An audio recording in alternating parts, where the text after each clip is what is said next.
So it's day 2 of being a gladiator in a suit. We open the episode with our procedural and very superstitious, that good Saturday morning cleaning music. So we have Abby, Huck, and Steven out in the field cleaning up some woman's apartment, getting photo albums and whatnot. And then at the office, we have Quinn, Harrison, and Liv waiting for the DA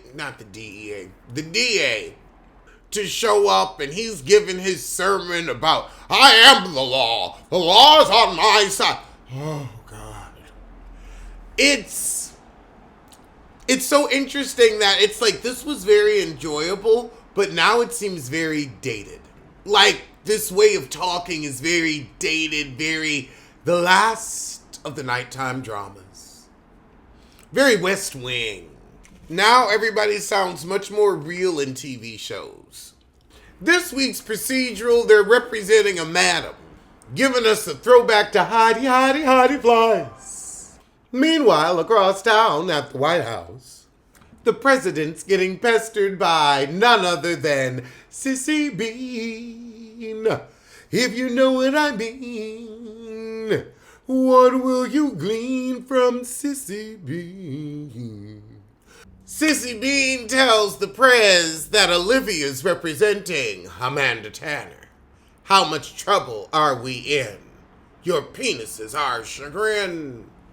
So we've got her blacklist of clients, and of course they're high-powered men who want to keep things out of the press. And of course Huck is able to look everybody up on this supercomputer with addresses and all this other shit. I don't think it worked like that, but okay, boo-boo. Actually, you know what? Never mind. There is that guy on TikTok that can find you wherever you are, so I don't want to tempt fate. Olivia asked Quinn to check on Amanda, and of course, Quinn got to have a lot of lip. We find out that one of the president's nominees for Supreme Court Justice is on the list. Over with Quinn in our procedural, we see this guy Gideon was trying to get at the president's ex-mistress, but Quad runs some interference because she thinks he's a reporter. And Olivia asks Huck to find out who this reporter is, because no one should know about the president's mistress. Where did the actors go after this show? What's Steven doing? Is Steven still acting? I mean, we know Columbus Short was a victim of himself. Huck was in a couple of things. He came out, but I ain't really seen him or Abby either. So we're at the office, and the DA's demanding for the madam. Oh my God. Bitch. Oh my God. Dr. Umaris. Dr. Umaris. Baby, I said, Dr. Umaris. Dr. Umaris. I'm sorry, somebody in my comments just said about the Just Hilarious situation, they didn't do no better hiring Dr. Umaris. So we're mid-episode and we have an interesting problem. They go to tell the nominee, hey, you're on this madam's list. And he says, no, I'm not. I don't believe this. This is a smear campaign. And Olivia's gut says he's not lying. I wouldn't trust a gut. It's just bacteria. It could cause diphtheria. And the episode ends with the president giving Sissy Bean a soliloquy about how Liv is, will you sentence me to be your lover for life? Your lover for life. Yeah. That was the shit, y'all. Oh, Bonnie Winterbottom called Quinn, and Quinn gave her the gladiator speech. Let me get to How to Get Away with Murder. Because when was this released? 2012, 10, somewhere in there. And now we have OnlyFans, Just for Fans, Bussy for You, Pussy for You, Ass and Boo. I mean, now you can sell it however, you can flip it, put it down, and reverse it. You can go through a sexual McDonald's and get what you want, how you want it, and have it your way. Gay faux pay. And this really shows the backdoor dark world that sex used to be. And now, child, we done pulled that shit out into the light. We done got it out in the open. Give that fucker some light and air. We said air it out. No more musty closets. No more. We talking to you, Queen Latifah. No more musty closets. We talking to you.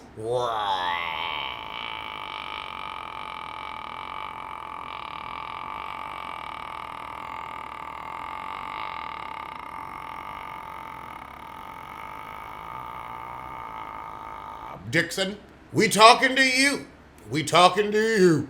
But Dr. Umaris, I'm going to be singing that like, once you get started for the rest of the day. Dr. Umaris. Dr. Umaris. And I mean, she seems educated and like she doesn't have, children that she's not taking care of. Just the name Dr. Umaris caught me so off guard. Dr. Umaris. I just thought, you know what? That's one we got to share with the class. Dr. Umaris. Over with How to Get Away with Murder, we opened the episode with a heifer in the water tank like poor Michelle Lamb, who was found in the water tank of the Cecil Hotel. I think every procedural done use this plot line. Dr. Umaris. So at the on-campus mansion with Viola and her husband, Viola think the boyfriend did it. In class, we get our lecture about how we never know people because clients lie. Mr. Millstone, could there be an actual skeleton in your closet? Yeah, I think so. He ran somebody over. White people always running somebody over and not telling nobody. That's why they need more cameras on the road. Oh, God! The way she's lumbering across the lectern. Oh, God. Oh. I just know you've got to put effort into a Shonda Rhimes lumber. It's like an auntie's crip walk. TJ Maxx not like us. She takes the class to their first crime scene, a bloody bedroom. I am so sick of Laurel's character. And now we have the suspect with us. He acts out the murder with Connor. Honestly, I'm sad we never got to see Connor from this and anything else. I really liked him. Wes will pop up every now and then. But the group of the Keating Five is talking about wait lists and Bonnie Winterbottom. Never thought you'd hear that again. I never thought I'd say it again. But here we are. Says, I don't know why any of y'all are here, so don't be talking about him. But they know he got something secret going on with Heffalese. However, Heffalese sent him to the Popo and tell him, get this report and don't give our name. At 4 a.m., Wes gets a knock at the door while studying, and it's the girl next door saying that somebody flushed drugs down the toilet and she needs to shower because the toilet's backed up. Because that makes sense. Now you come to use the shower. Why you gotta make sure he's looking back at it? Why you undressing in the middle of the room? Just look back at it. Oh, God. Flashback to the coin flip scene again. And so we see he manipulated the coin flip. Heads, they go back for the body. Legs and hips and body. Let's get it, girls. The next morning on the news, they announced that the girl had been murdered in the water tank. But no suspects are announced. They did grill the boyfriend, Griffin O'Reilly, that angry guy Wes saw leaving the apartment last episode. And Wes has found a discrepancy on that Popo report. 1 minute the name is Jack Dorsey, the next minute it's Chad Mullins. I'm surprised the name isn't Shay Evans of Flirt and Flutter Lashloft. So Viola brings it up in court. Connor gets the computer guy to hack for him again, and they make a dinner date. Outside the courtroom, Nate sees Viola and they have a tete-a-tete. She sent Bonnie Winterbottom to meet her at the house. And Nate tells her there's going to be blowback. But he's not here to talk about us. She said, we're done. He said, I had to sell out my department. You blackmailed me on the stand. He said, you won your case and got laid. How else can I be of service? You call me again, I'm going to tell your husband all your business. Although that's not his own roof. That house belongs to the school. This 60s ass wig. This 60s ass wig is too much. Oh God, flashback to the night of the murder. We got Wes in a store trying to establish some type of lullaby. Oh no, he buying stuff to burn the car or the body. But establish a lullaby too. Oh, and he's picking up a prepaid phone. And he's called somebody in a hotel room and said they gonna protect him.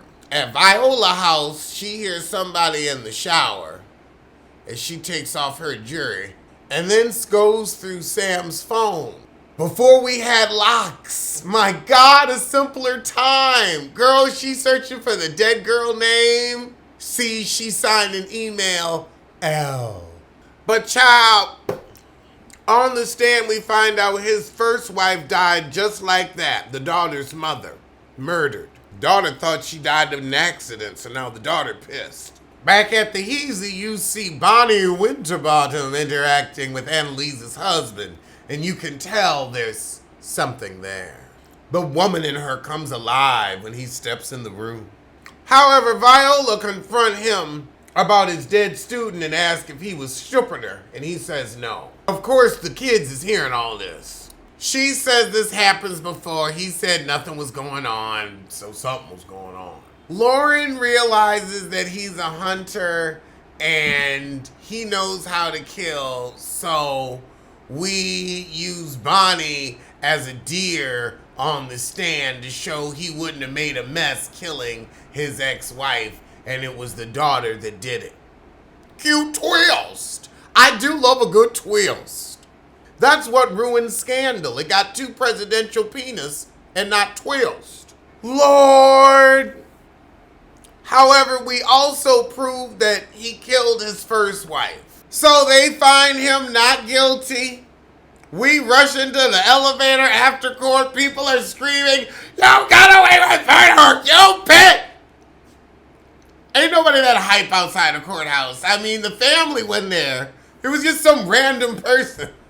Viola get home for a nice dinner with her husband, and while she going through his phone, she sees that he's deleted the message that she saw the other night from Lisa Stangberg. However, Viola asks Nate to get some information on the case.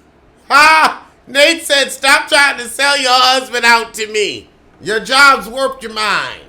Wes get home and see that heifer getting arrested. Oh, she got arrested for drug trafficking. So, of course, he breaks into her apartment and finds her secret phone in the pisser.